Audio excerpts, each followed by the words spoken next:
In the winter of 1842, the Charleston Mercury printed a brief notice about the sale of two young enslaved children, described only as twin sisters, age 9, quiet disposition, suitable for house service. What the newspaper failed to mention was that these children had been sold 4 times in 18 months, and that each of their previous owners had met fate so disturbing that slave traders whispered warnings about them in the markets of Virginia and the Carolinas. The twins were known only as Ada and Zilla, and according to documents preserved in the West Virginia State Archives, they would arrive at Harrow Plantation on December 15, 1842, carrying with them a legacy of inexplicable terror that would transform one of the region's most prosperous estates into something that defied every natural law. Before we dive into the story, I need you to click the like button and subscribe to the channel so you don't miss more shocking and haunting stories like this one tomorrow. Also, please leave a comment telling me where you're watching from and what time it is there right now. Your engagement helps us bring these forgotten historical mysteries to light. Now let's continue with the story. The first owner, according to records discovered in the Richmond Courthouse archives, was Colonel Ronnie Dowell of Henrico County, a man known for his strict but fair treatment of those he enslaved. Within 3 weeks of acquiring the twins, Dowell was found by his house servants sitting in his study, staring at a blank wall and speaking in whispers to someone who was not there. His physician noted that the colonel claimed the children visited his dreams nightly, showing him visions of events that had not yet occurred, but would unfold exactly as he had seen them.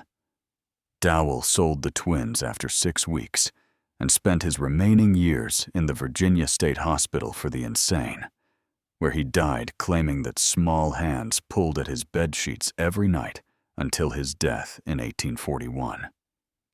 The second owner was Jonathan Bradshaw, a tobacco merchant from Lynchburg, who purchased the twins believing the stories about Colonel Dowell were merely the ravings of an old man whose mind had finally succumbed to age and drink.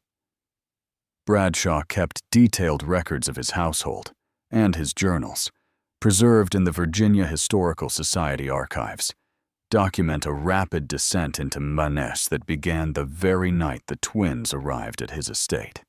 He wrote of finding them in impossible places throughout his house, always together, always silent, but somehow filling every room with what he described as the weight of watching eyes. After 2 months, Bradshaw was discovered floating face down in the James River, despite being an accomplished swimmer who had never shown any inclination toward self-harm. His estate was sold to cover his debts, and the twins were once again placed on the auction block. Their third owner, Samuel Henderson of Goochland County, lasted barely 6 weeks before abandoning his plantation entirely, fleeing to Richmond with only the clothes on his back and leaving behind a house that his neighbors claimed seemed to breathe in the darkness. When local authorities entered the abandoned Henderson estate to secure the property, they found the twins sitting quietly in the kitchen, their small hands folded, waiting with the patience of those who understood that someone would eventually come for them. Carved into the wooden wall above their heads, in letters that appeared to have been burned rather than cut, was a single word that chilled everyone who saw it and would later appear in the official county records. The word was watching, and according to the testimony of Deputy Sheriff William Carvel, it seemed to have been written by a hand much smaller than that of any adult, though the burns that formed the letters went deep into the oak planking, far deeper than any child should have been able to manage. The twins were removed from the Henderson property and held in the Richmond jail for 3 weeks while arrangements were made for their sale. During that time, the jailer noted in his log that other prisoners complained of shared nightmares, and that several guards requested transfers to different duties, claiming they felt constantly observed while working the night shifts.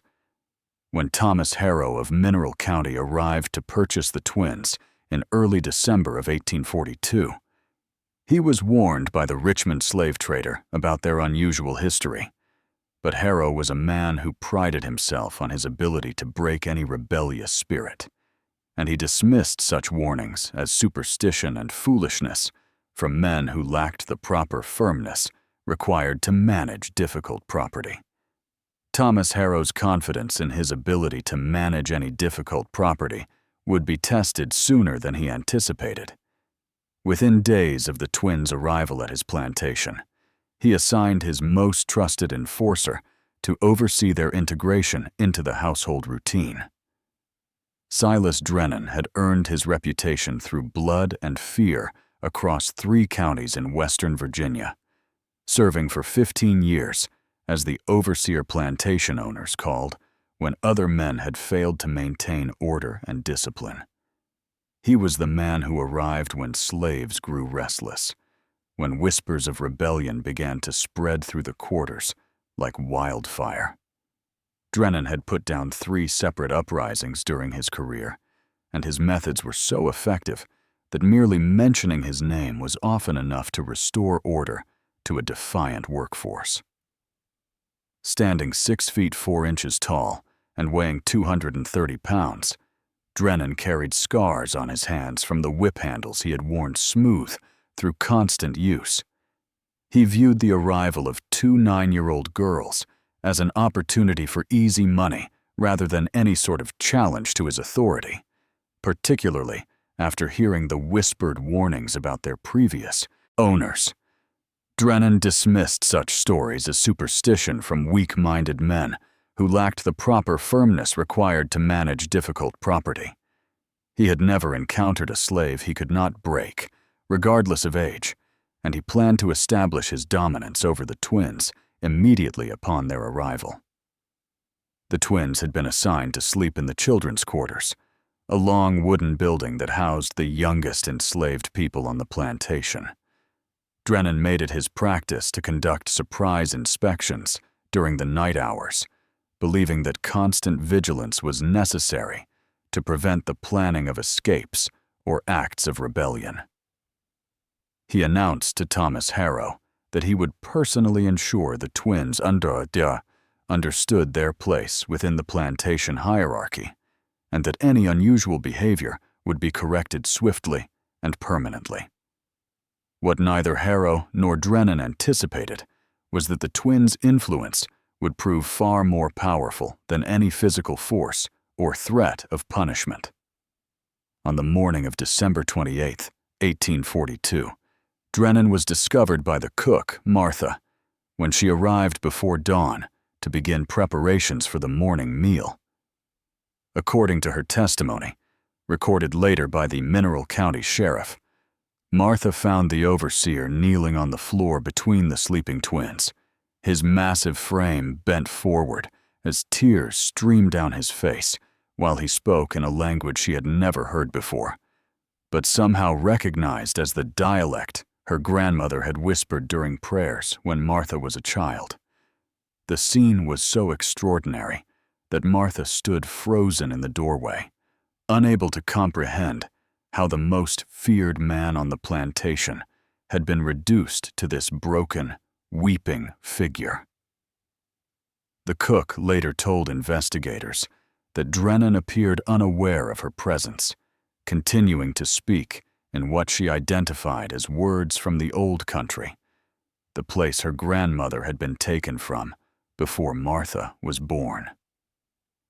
The overseer's voice was soft and broken, entirely unlike the commanding bellow that usually echoed across the plantation grounds.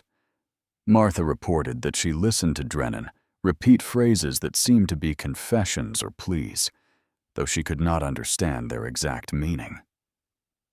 The twins remained motionless throughout this extraordinary scene, their eyes closed, their breathing so shallow that Martha wondered if they were truly asleep, or if something far more unusual was occurring in that dim room.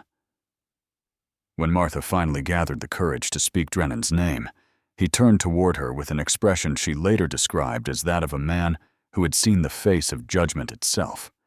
His eyes were red and swollen, his hands trembled as he struggled to stand, and when he tried to explain his presence in the children's quarters, the words that emerged made no sense to anyone who heard them. He spoke of chains that burned without fire, of voices that called from places beneath the earth, and of small hands that had shown him visions of every cruel act he had committed during his 15 years as an overseer. Martha helped him to his feet and guided him outside.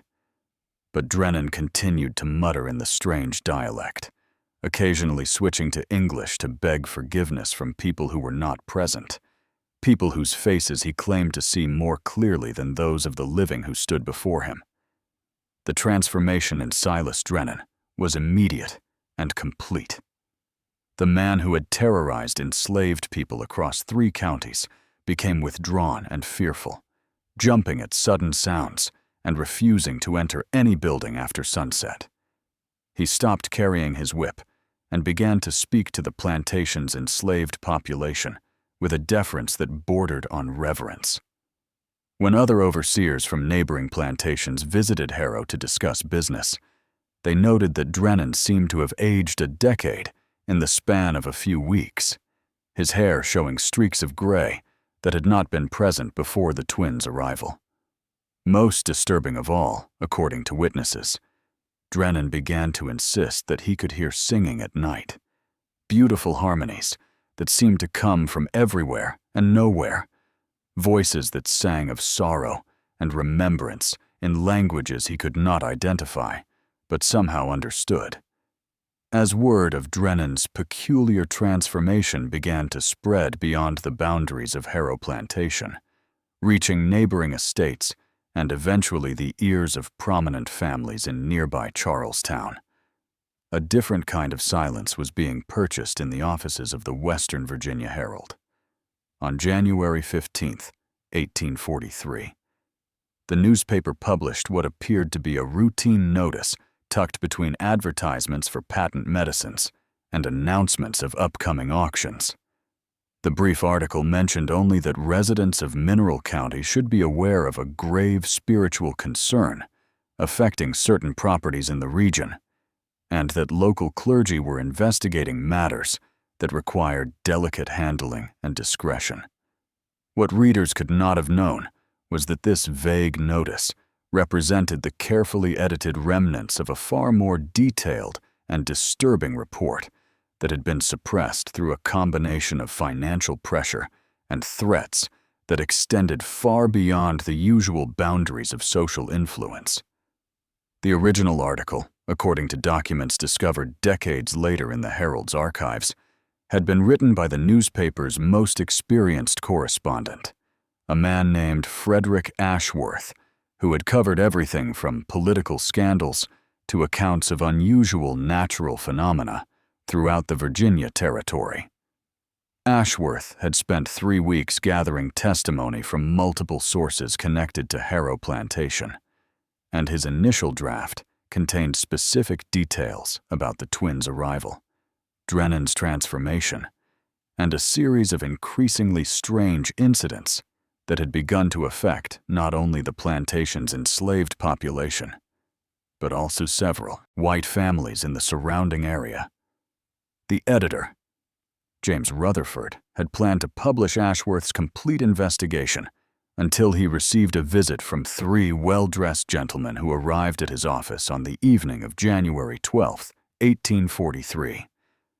The morning after the mass disappearance at Harrow Plantation brought discoveries that would transform the investigation from a local mystery into a phenomenon that challenged every assumption about the nature of freedom, justice, and the supernatural forces that might govern the world beyond human understanding. When Sheriff Patterson returned to the abandoned plantation to continue his investigation, he found a single entry written in the plantation's record book, a leather-bound ledger where Thomas Harrow had meticulously documented every aspect of his enslaved population for nearly 2 decades. The entry had been written in a child's careful handwriting, Each letter formed with the precision of someone who had learned to write despite laws that forbade such education. The entry contained 29 names, each one corresponding to an enslaved person who had vanished during the night, followed by 3 words that would echo through abolitionist networks and underground railroad stations for months to come: remembered, released, redeemed. According to handwriting experts who later examined the ledger, the entry had been written by someone no older than 10 years, yet the ink showed no signs of trembling or uncertainty, suggesting a level of purpose and determination that belied the writer's apparent youth. Most unsettling of all, the ink used for the entry was not the standard black ink found elsewhere in the ledger, but rather a deep red substance that chemical analysis could never definitively identify. As Sheriff Patterson's investigation expanded beyond Mineral County, reports began to emerge from underground railroad conductors and abolitionist organizations throughout Pennsylvania, Ohio, and other northern states. These reports described encounters with 2 young girls who appeared at safe houses and stations along the freedom routes, always accompanied by groups of recently escaped enslaved people whose stories defied every known method of flight from bondage. The conductors described the girls as quiet and composed, never asking for food or shelter for themselves, but ensuring that their companions received everything necessary for their continued journey northward. What made these encounters particularly extraordinary was the supernatural assistance that seemed to accompany the girls and their companions. Underground railroad conductors reported that slave catchers and bounty hunters experienced sudden illnesses, equipment failures, and psychological breakdowns when they attempted to pursue these particular groups of freedom seekers. Bloodhounds lost the scent at river crossings, where no boats had been used. Search parties became lost on familiar roads and wanted. Posters bearing the descriptions of escaped slaves mysteriously disappeared from public posting places throughout the region. The twins' reputation spread quickly among both enslaved and free black communities, where they became known by a title that captured both their youth and their supernatural authority: the Little Mothers. According to oral histories preserved in the archives of the Underground Railroad Museum, this title reflected the belief that Ada and Zilla had somehow inherited the protective instincts and spiritual power of every mother who had been separated from her children by slavery, becoming vessels for a form of maternal love that transcended death and physical separation.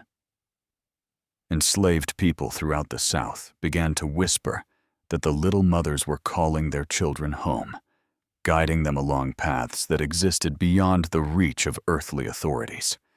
Reports of the twins' activities continued to emerge throughout the summer and fall of 1843, creating a trail of supernatural assistance that stretched from the plantations of South Carolina to the free territories of Canada. Abolitionist newspapers carefully documented these encounters while avoiding specific details that might endanger the freedom seekers or their helpers. The accounts described the twins as appearing wherever enslaved people faced the greatest danger, materializing at moments when capture seemed inevitable and providing protection that could not be explained through natural means. One particularly detailed account, preserved in the diary of Underground Railroad conductor Sarah McKim, described an encounter with the twins in Chester County, Pennsylvania, during the autumn of 1843. McKim wrote that the girls arrived at her station accompanied by 17 escaped slaves who had traveled from plantations throughout Virginia and Maryland, yet none of the group showed signs of the exhaustion, injury, or malnutrition that typically accompanied such arduous journeys. The twins spoke little during their brief stay, but McKim noted that they seemed to communicate with their companions through subtle gestures and shared glances that conveyed complex information about safe routes, trustworthy contacts, and potential dangers that lay ahead. As winter approached, the frequency of reported encounters with the twins began to diminish, leading some observers to speculate that their supernatural mission had been completed, or that they had moved beyond the reach of earthly documentation. However, the final confirmed sighting of Ada and Zilla came from a most unexpected source. A former slave catcher named Daniel Morse, who had abandoned his profession after experiencing what he described as a supernatural conversion during an attempt to capture a group of freedom seekers in western Pennsylvania.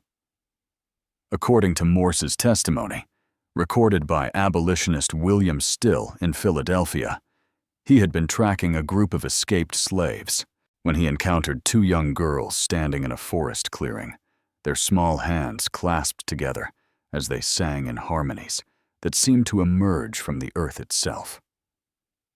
Morse reported that the song compelled him to experience every moment of suffering he had caused during his career as a slave catcher, forcing him to understand the full scope of trauma and terror he had inflicted on families seeking freedom. The experience transformed Morse from a pursuer into a protector, and he spent the remainder of his life working with underground railroad networks to help enslaved people reach safety. The legacy of the twins extended far beyond their direct interventions in individual escape attempts.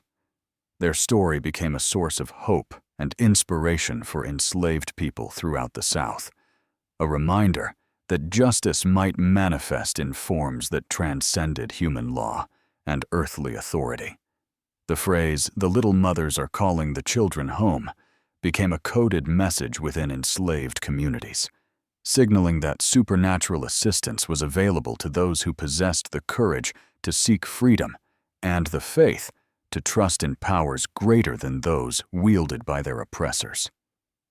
In the years that followed the twins' disappearance, historians and investigators would continue to search for concrete evidence of their fate and the mechanisms by which they had accomplished their extraordinary rescue missions.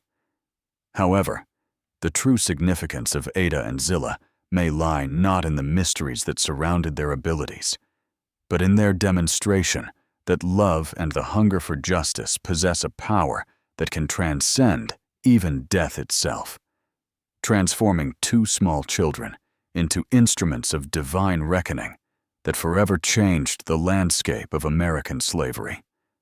If stories like this one leave you as haunted and amazed as they do me, then you absolutely need to click that like button and subscribe to this channel right now.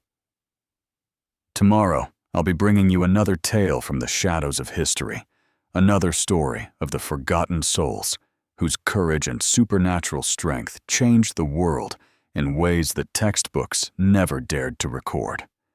Don't let these voices from the past go unheard. Click subscribe and join me as we continue to uncover the truth that lies buried beneath the official version of history. According to Rutherford's private diary, preserved in the West Virginia Historical Society, these men represented interests that extended far beyond Mineral County and included some of the wealthiest plantation owners in Virginia and the Carolinas. They explained to Rutherford that certain aspects of Ashworth's investigation could cause unnecessary panic among both the enslaved population and white communities throughout the region, potentially leading to unrest that would threaten the stability of the entire economic system. More specifically, they informed Rutherford that Ashworth had documented testimony from 3 separate witnesses who claimed that the twins possessed the ability to share their sleeping hours with others, entering the dreams of both enslaved people and their masters to show them visions that were described as memories of suffering that stretched back generations. The witnesses, whose names were carefully omitted from all published accounts, included a house servant from a neighboring plantation who claimed that the twins had visited her dreams to show her the faces of family members she had never met, but somehow recognized, ancestors who had died in the holds of slave ships or under the lash of overseers whose descendants still lived in the county.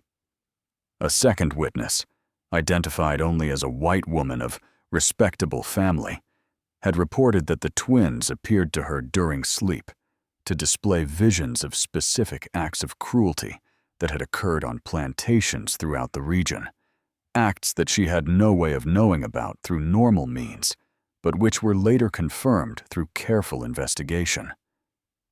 The third witness was described as a traveling minister who had experienced what he called enforced witnessing during a night spent at a plantation near Harrow, claiming that the twins had somehow compelled him to observe scenes of violence and degradation that left him unable to continue his ministry in the region. The financial arrangement that silenced this investigation was substantial enough to ensure Rutherford's cooperation, but the editor's diary reveals that money was not the only factor in his decision to suppress Ashworth's article. The three visitors had brought with them a collection of documents that detailed similar incidents involving the twins at their previous locations, incidents that had been carefully concealed from public knowledge through a network of influential people who understood that certain truths could not be allowed to spread among the general population.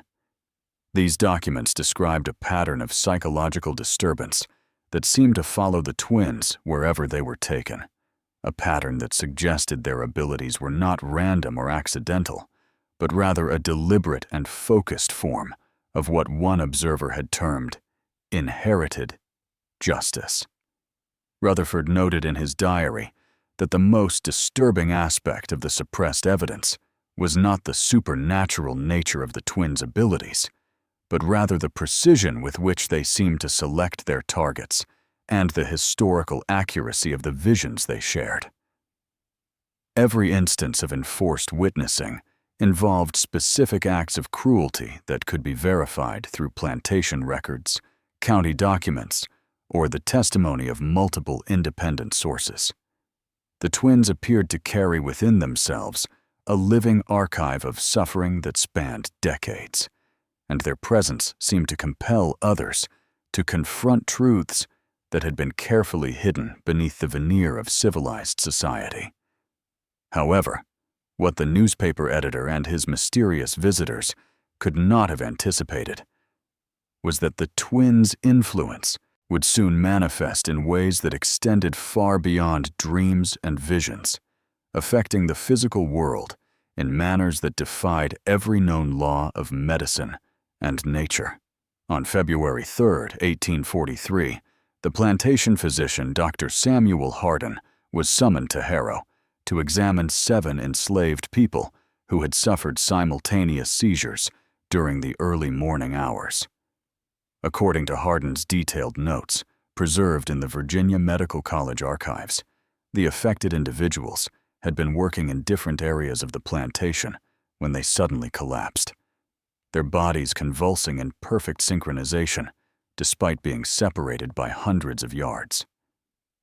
What made this incident particularly disturbing was that during their seizures, all 7 victims spoke in unison, repeating phrases in the same West African dialect that Silas Drennan had been heard using during his breakdown in the children's quarters.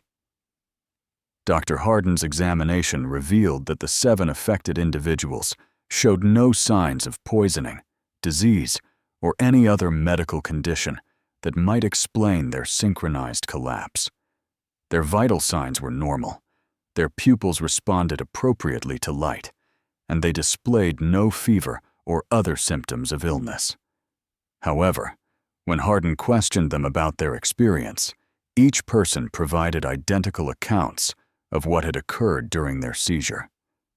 They described feeling suddenly pulled into a shared consciousness where they experienced memories that were not their own, witnessing scenes of suffering and cruelty that had occurred on plantations throughout the region over the course of many decades.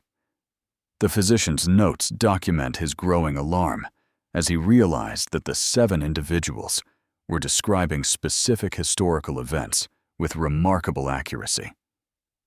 events that had been carefully concealed from public knowledge, but which Hardin was able to verify through his connections with other plantation doctors throughout Virginia and the Carolinas. The affected enslaved people spoke of particular methods of punishment, specific acts of violence, and even the names of overseers and plantation owners who had committed these acts years or even decades earlier. Most unsettling of all, they claimed that during their shared experience, they had been guided through these memories by two small figures who showed them not only what had happened, but also helped them understand the connections between past suffering and present circumstances.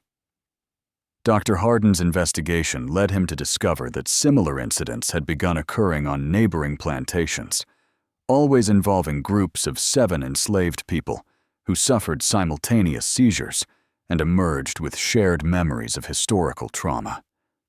The physician documented what he termed symptoms of shared affliction with no medical precedent, as though invisible threads connect their very organs and consciousness. He noted that the affected individuals displayed a remarkable sense of unity and purpose following their experiences, speaking to each other in ways that suggested they now shared knowledge and understanding that extended far beyond their individual lives. The twins themselves remained at the center of these extraordinary events, though they continued to display no outward signs of unusual behavior. They went about their assigned tasks with quiet efficiency, never speaking unless directly addressed, never causing any obvious disturbance. However, Dr. Hardin observed that whenever he encountered them during his visits to the plantation, he experienced what he described as an overwhelming sense of being examined by intelligences far older and more perceptive than their apparent age would suggest.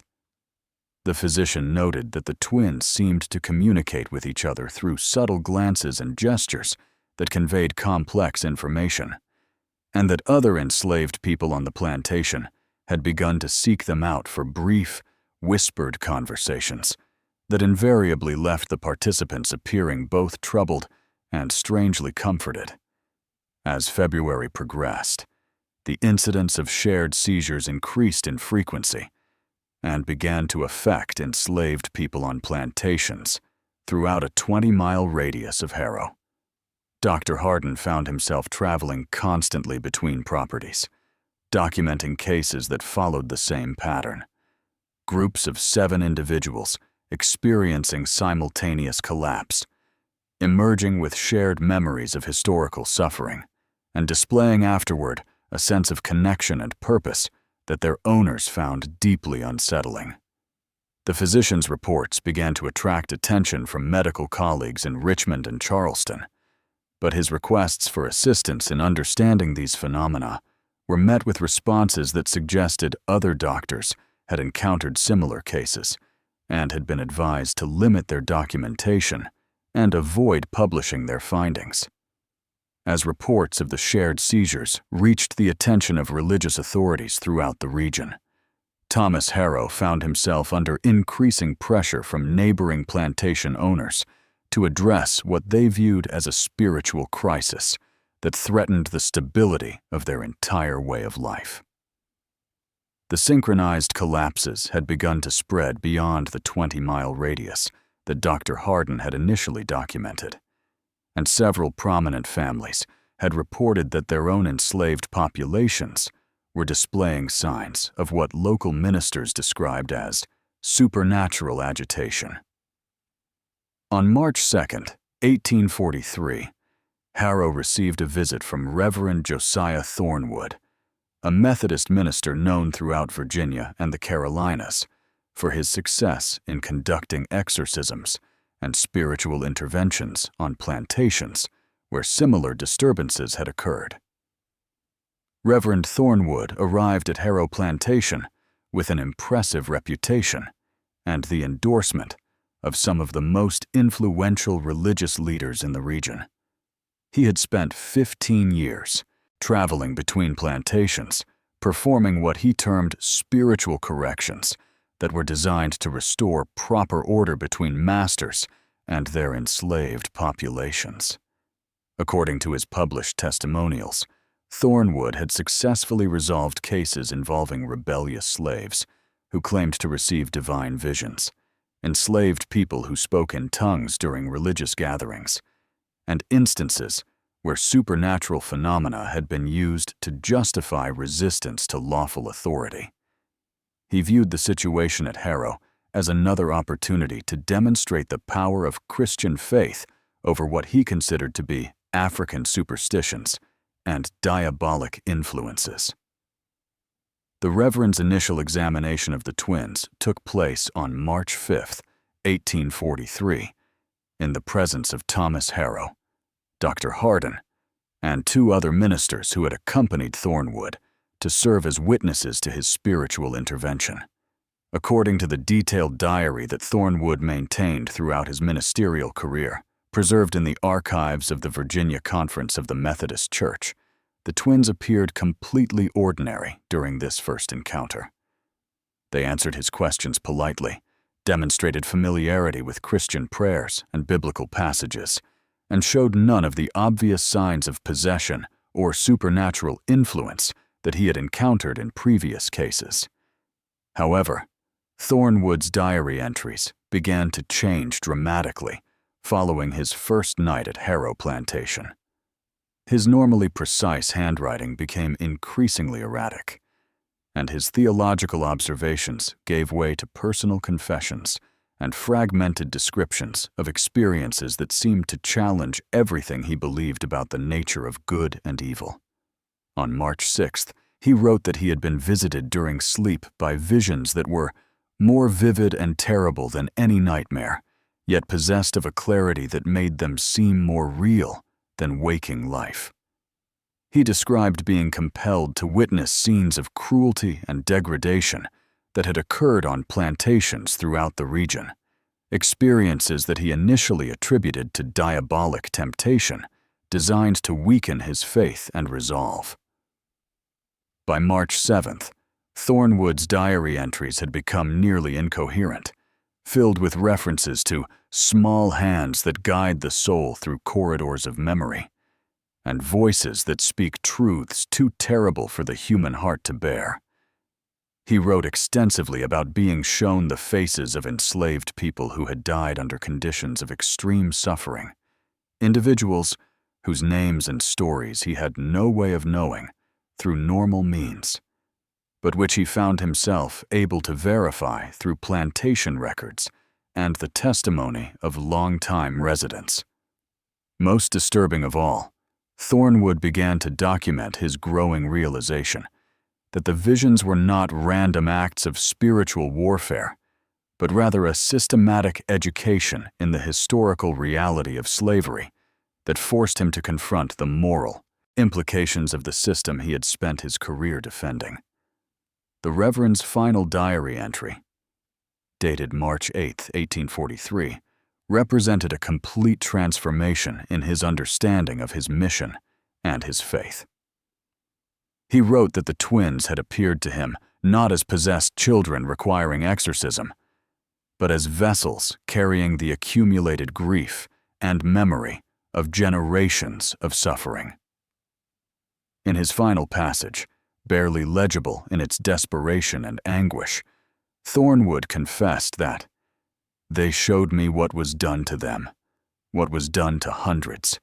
They carry it all inside, every scream, every prayer, every moment of despair that was ignored by those who claimed to serve a God of mercy and justice. They are not possessed. They are not evil. They are a reckoning made manifest. And God forgive us. God forgive us, Saul. For we have built our prosperity on foundations of agony that cry out from the very soil beneath our feet." Reverend Thornwood was found on the morning of March 9th by Thomas Harrow, sitting in the plantation chapel with his Bible open before him, staring at pages he could no longer read. When Harrow spoke to him, Thornwood responded only in whispers, claiming that he could see the faces of the dead watching him from every shadow, and that their voices would not allow him to speak the words of comfort and justification that had once come so easily to his lips. The Reverend departed Harrow Plantation that same day, abandoning his mission and his ministerial career. He spent his remaining years in a small cabin in the mountains of Western Virginia, refusing to conduct religious services and warning anyone who would listen that there were truths in the world too terrible for most souls to bear, truths that some children carried within themselves like sacred and terrible burdens that could not be lifted through prayer or exorcism. The departure of Reverend Thornwood marked the beginning of what local historians would later document as the most unsettling period in the recorded history of Mineral County. Word of the minister's breakdown spread quickly among the religious communities of Western Virginia, and his warnings about truths too terrible to bear began to circulate among plantation owners who had previously dismissed the incidents at Harrow as isolated superstition. However, the twins' influence had already begun to extend far beyond the boundaries of a single plantation, reaching into the dreams and sleeping hours of people who had never set foot on Harrow property, but who found themselves drawn into experiences that would fundamentally alter their understanding of the world around them. Throughout April and May of 1843, night terrors began to sweep through neighboring plantations like an invisible plague that recognized no boundaries of race, class, or distance from the twins themselves. The first reports came from the Thornfield estate, located nearly 15 miles north of Harrow, where the plantation owner's wife, Margaret Thornfield, began waking her household with screams that echoed through the mansion's halls during the darkest hours before dawn. According to her physician's notes, Mrs. Thornfield described identical nightmares that recurred night after night, visions of fire, water, and chains that seemed to dissolve human flesh while leaving souls trapped in eternal agony. These dreams possessed a level of detail and historical accuracy that deeply disturbed anyone who heard Mrs. Thornfield's accounts. She spoke of specific slave ships that had arrived at Charleston Harbor decades earlier, describing the conditions in their holds with precision that matched archived maritime records she had never seen. She recounted particular instances of punishment and cruelty that had occurred on plantations throughout the region, incidents that could be verified through county records and the private journals of plantation owners who had carefully concealed their methods from public scrutiny. Most unsettling of all, Mrs. Thornfield claimed that during these nightmares, she experienced the suffering from the perspective of the victims themselves, feeling every lash of the whip, every burn of the brand, every moment of despair and hopelessness that accompanied such treatment. The night terrors soon spread to dozens of households throughout a 50-mile radius of Harrow Plantation, affecting both enslaved people and their owners with equal intensity, but producing dramatically different responses in each population. Enslaved people who experienced these shared nightmares emerged with a sense of connection and historical understanding that their owners found deeply threatening, while white families found themselves confronting truths about their own prosperity that many had spent lifetimes avoiding. Dr. Hardin's medical journals document cases of plantation owners who began suffering from what he termed guilt-induced melancholia, a condition characterized by an inability to sleep, constant anxiety about retribution, and an overwhelming sense that they were being watched and judged by invisible observers. The psychological toll on the white community became so severe that 3 overseers resigned from their positions during this period, claiming that they felt small hands around their throats as they tried to sleep, and that they could no longer perform their duties without experiencing overwhelming fear and revulsion. Samuel Hayes, the overseer at Millbrook Plantation, left behind a detailed letter explaining his decision to abandon his career and flee the region. He wrote that the nightmares had shown him every act of cruelty he had committed during his 15 years of service, forcing him to experience these incidents from the perspective of his victims and leaving him unable to distinguish between sleeping and waking hours. Hayes claimed that the twins appeared in his dreams not as accusers, but as patient teachers who helped him understand the full scope of suffering he had caused and the connections between his actions and the broader system of oppression that defined his world. As May progressed, the incidents began to attract attention from authorities beyond Mineral County.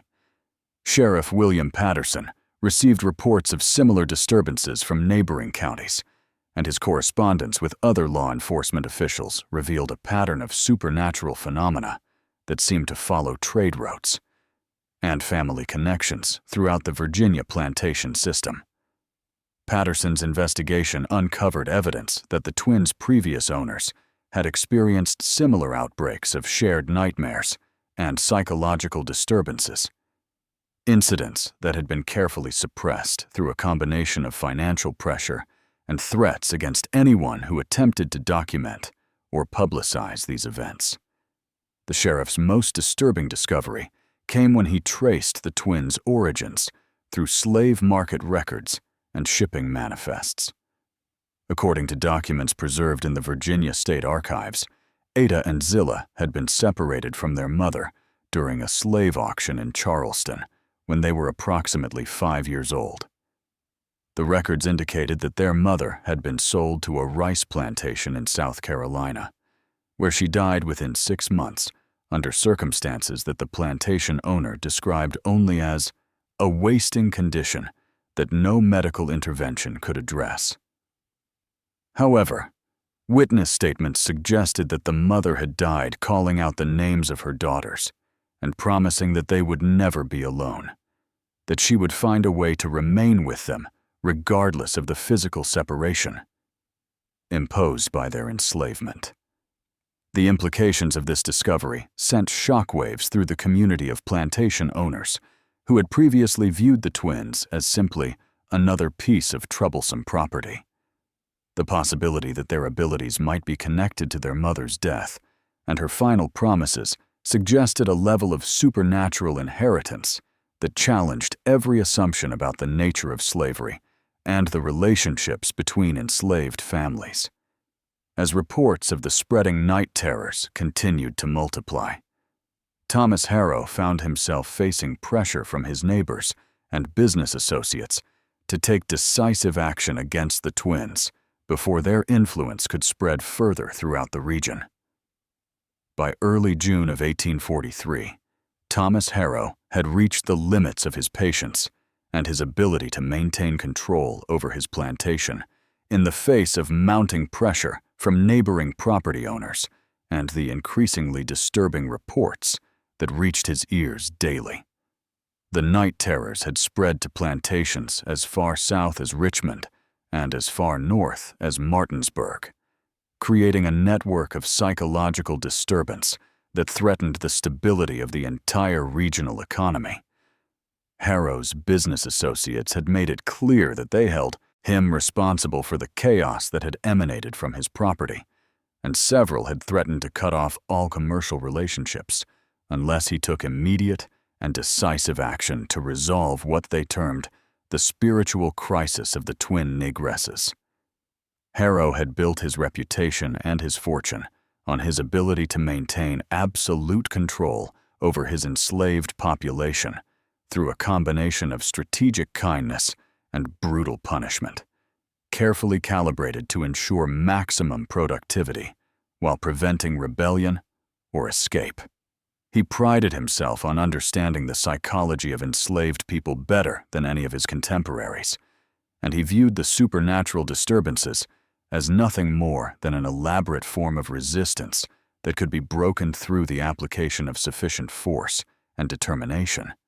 On the morning of June 7, 1843, Harrow announced his intention to confront the twins directly and publicly, in a manner that would demonstrate to his entire enslaved population that no power, natural or supernatural, could challenge his authority over his property. Harrow selected 7 witnesses for this confrontation, men whose testimony would carry weight throughout the region and whose presence would ensure that word of his victory over the twins would spread quickly among plantation owners who had been watching the situation with growing alarm. The witnesses included Dr. Hardin, who would document the proceedings from a medical perspective, Sheriff Patterson, who would provide legal authority for any actions that might be necessary, and 5 prominent plantation owners from neighboring counties who had experienced supernatural disturbances on their own properties and were eager to see the source of their troubles eliminated. Harrow also insisted that the confrontation take place in the punishment cellar beneath his main house, a stone-walled chamber where he had corrected more than 40 enslaved people during his ownership of the plantation. The punishment cellar had been constructed during the early years of Harrow's ownership, designed specifically to serve as a place where the most severe forms of discipline could be administered away from the sight of other enslaved people who might be disturbed by witnessing such corrections. The chamber contained shackles mounted in the stone walls, a variety of implements for administering physical punishment, and a drainage system that allowed for easy cleaning after disciplinary sessions had been completed. Harrow had chosen this location for the confrontation because he believed that its associations with pain and submission would help to establish the proper psychological atmosphere for breaking the twins' resistance and demonstrating his continued authority over all aspects of life on his plantation. The twins were brought to the cellar at 10 o'clock in the morning, escorted by 2 of Harrow's most trusted house servants, who had been instructed to remain present throughout the proceedings as additional witnesses to their master's triumph over supernatural forces. Ada and Zilla entered the chamber with the same quiet composure they had displayed since their arrival at the plantation, showing no signs of fear or concern despite the ominous nature of their surroundings. They stood side by side in the center of the stone floor, their small hands clasped together, their eyes focused on Thomas Harrow with an expression of patient attention that several witnesses later described as unsettling in its complete lack of childlike anxiety or defiance. Harrow began the confrontation by delivering a lengthy speech about the natural order that governed relationships between masters and slaves, the divine sanction that supported the institution of slavery, and the consequences that would inevitably follow any attempt to challenge lawful authority through supernatural means or African witchcraft. He detailed the various punishments he had administered in this very chamber, describing specific cases where rebellious slaves had been brought to submission through the proper application of physical correction and psychological pressure. Throughout this speech, the twins remained motionless and silent, neither acknowledging his words nor displaying any reaction to his threats, a response that seemed to inflame Harrow's anger rather than satisfy his desire for dominance. As his speech reached its climax, Harrow announced his intention to separate the twins permanently, sending one to a plantation in Alabama and the other to a rice farm in South Carolina, thereby breaking whatever supernatural bond existed between them and ending their ability to influence the dreams and consciousness of others. He explained that this separation would be preceded by a physical correction that would serve as an example to his entire enslaved population, demonstrating that no power on earth could protect them from the consequences of resistance to his will. Harrow then reached for his whip, a leather instrument that he had used countless times in this same chamber, raising it above his head as he prepared to deliver the first blow that would begin the twins' punishment and, he believed, mark the end of the supernatural disturbances that had plagued the region for months. The moment Thomas Harrow raised his whip above the 2 small figures standing in the center of his punishment cellar would be remembered by every witness present as the instant when the natural world revealed itself to be far more fragile and permeable than any of them had previously imagined. According to the detailed accounts preserved in Sheriff Patterson's official report, filed with the Mineral County Courthouse 3 days after the incident, what happened next defied every law of physics and reason that the assembled men had believed to govern their world.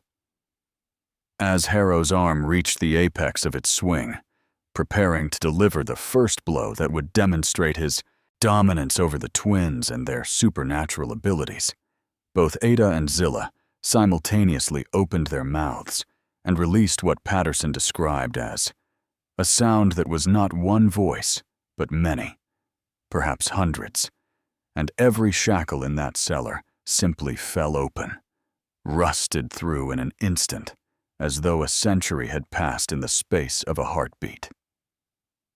The sound that emerged from the twins was unlike anything the witnesses had ever heard, a harmony that seemed to contain within it the voices of countless individuals singing in languages that spanned generations and continents. Dr. Hardin's medical notes describe the sound as a chorus of the dead and the suffering, voices that rose from depths of anguish that the human mind struggles to comprehend, yet possessed of a beauty so profound that it rendered the listener unable to move or speak. The physician noted that the sound seemed to originate not just from the twins themselves, but from the very stones of the cellar, the iron of the shackles, and the air that surrounded them, as though the chamber had become a resonating instrument for grief and memory that had been accumulating for decades. The effect on the shackles was immediate and devastating to witness. According to Sheriff Patterson's testimony, the iron restraints that had held dozens of enslaved people during their punishment began to crumble as though subjected to decades of rust and corrosion in mere seconds. The metal flaked away like autumn leaves, leaving behind only faint stains on the stone walls where the implements of torture had been mounted. The whip in Harrow's hand began to disintegrate as well, the leather becoming brittle and cracking, the handle turning to dust between his fingers as he stood frozen in the position of delivering a blow that would never land. But the physical transformation of the cellar was only the beginning of what the witnesses would later describe as the most terrifying and enlightening experience of their lives. As the twins' voices continued to rise in their impossible harmony, each man present began to experience what Dr. Hardin termed enforced witnessing on a scale that transcended individual consciousness. The 7 witnesses found themselves compelled to observe not just isolated incidents of cruelty, but the entire historical continuum of suffering that had built the prosperity they enjoyed, a systematic revelation of truth that left none of them unchanged. Thomas Harrow was the first to collapse, falling to his knees as visions flooded his consciousness with overwhelming force. According to the statements provided by the other witnesses, Harrow began to speak in the voices of enslaved people he had punished in this very chamber, recounting their experiences from their own perspectives and revealing details about their lives, families, and dreams that he had never bothered to learn during their lifetimes. He spoke of Sarah, a young woman who had been separated from her children and who died in the cellar after refusing to reveal the location of other escaped slaves.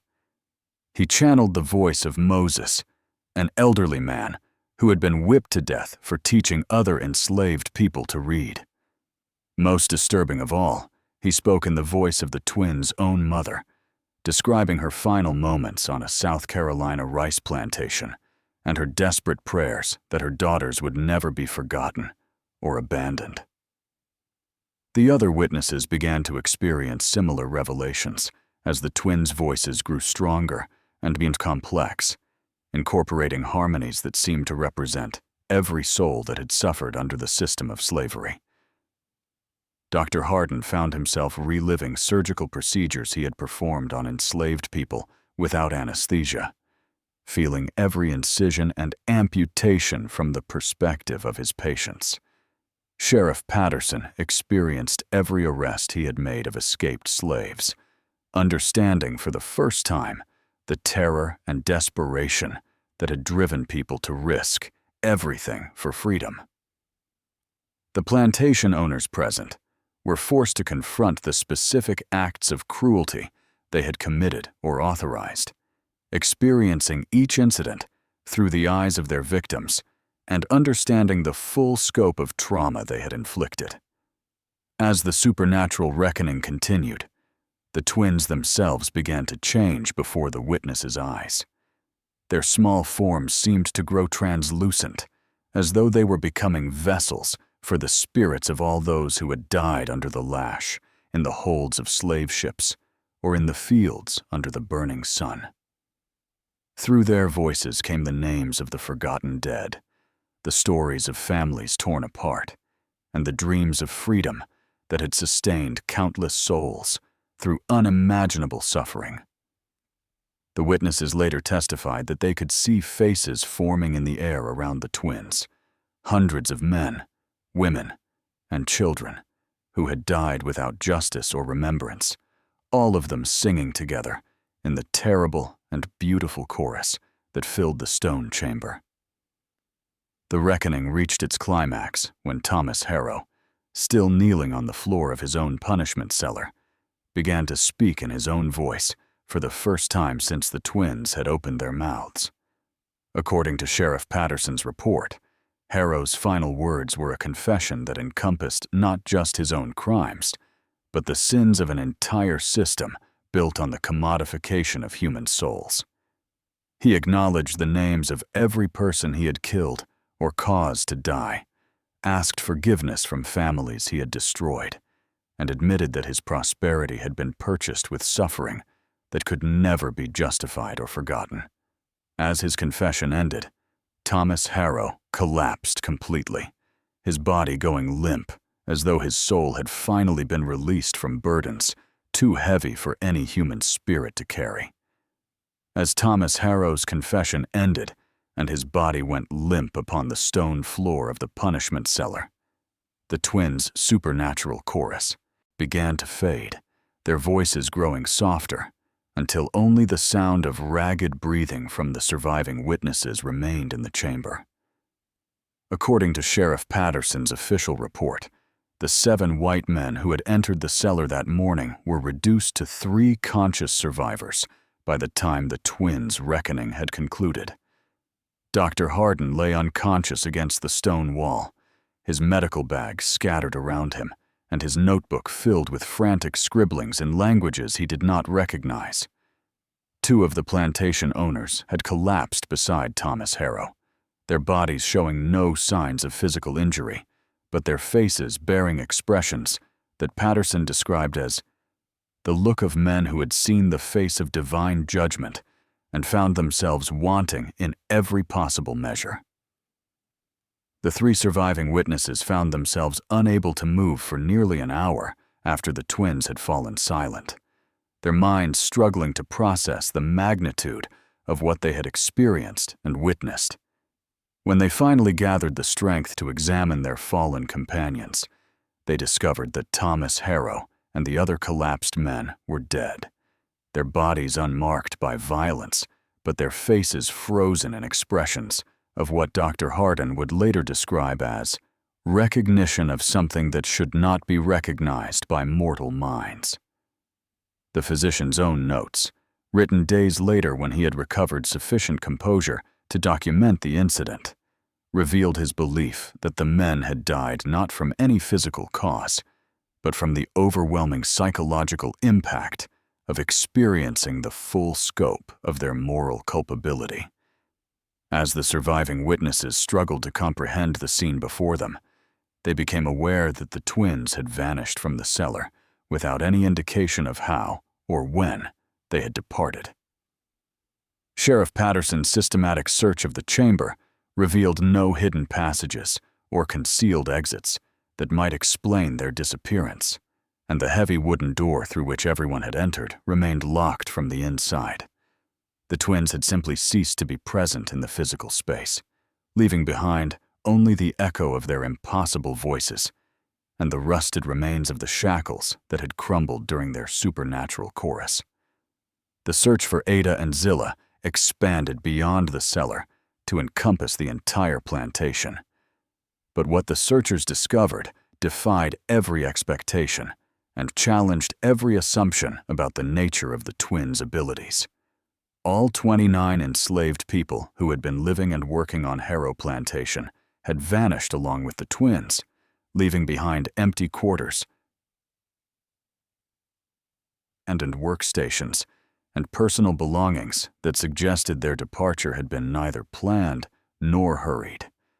According to the testimony of neighbors who had observed the plantation from a distance, no groups of people had been seen leaving the property. No wagons or boats had departed carrying passengers, and no disturbances had been noticed that might indicate a mass escape or organized departure. Sheriff Patterson's investigation revealed that the disappearance had occurred with supernatural precision and coordination that surpassed any escape attempt in the recorded history of Virginia slavery. The missing enslaved people had left behind their shoes, their few personal possessions, and even the food that had been prepared for their evening meal, suggesting that their departure had been instantaneous rather than planned. Most disturbing of all, the plantation's guard dogs showed no signs of agitation or alarm, and the locks on the quarters where the enslaved people had been housed remained undisturbed, as though the 29 individuals had simply dematerialized from their sleeping places during the night. The discovery of 7 bodies arranged in a perfect circle in the punishment cellar became the focal point of an investigation that would baffle law enforcement officials for decades to come. The dead men included Thomas Harrow, 2 overseers from neighboring plantations who had been present as witnesses, and 4 prominent plantation owners whose combined wealth and influence had shaped the economic landscape of the region for generations. Each body showed no signs of violence, poison, or disease, yet their expressions of terror and recognition suggested that they had experienced something so profound and terrible that their mortal frames could not withstand the revelation. Dr. Hardin's medical examination of the bodies revealed one additional detail that would haunt the surviving witnesses for the remainder of their lives. Each of the 7 dead men bore upon their foreheads a mark that had not been visible during the supernatural reckoning, but which became apparent only after their deaths. The marks appeared to be burns in the shape of small handprints, perfectly formed impressions that seemed to have been pressed into their flesh by children's hands heated to an impossible temperature. The burns were painless and showed no signs of inflammation or infection, but they remained clearly visible even weeks after the men had been buried, serving as permanent testament to their encounter with forces that existed beyond the boundaries of the natural world. As news of the mass disappearance and the mysterious deaths spread throughout Virginia and the Carolinas, plantation owners began to receive reports of similar vanishings that had occurred during the same night at properties hundreds of miles from Harrow Plantation. The missing enslaved people from these various locations shared no obvious connections beyond their status as property, yet the pattern of their departure suggested coordination on a scale that defied every known method of communication and organization. Sheriff Patterson's correspondence with law enforcement officials throughout the region revealed that more than 200 enslaved people had vanished during the night of June 7th, 1843, all of them disappearing from their quarters without disturbing locks, guards, or the natural rhythms of plantation life. The investigation into these mass disappearances would continue for months without yielding any concrete evidence about the fate of the missing people or the methods by which such a coordinated escape could have been accomplished. However, Reports soon began to emerge from the Underground Railroad networks and abolitionist organizations that suggested the vanished enslaved people had not simply escaped, but had been transformed into something more powerful and purposeful than their former status as property had allowed them to become.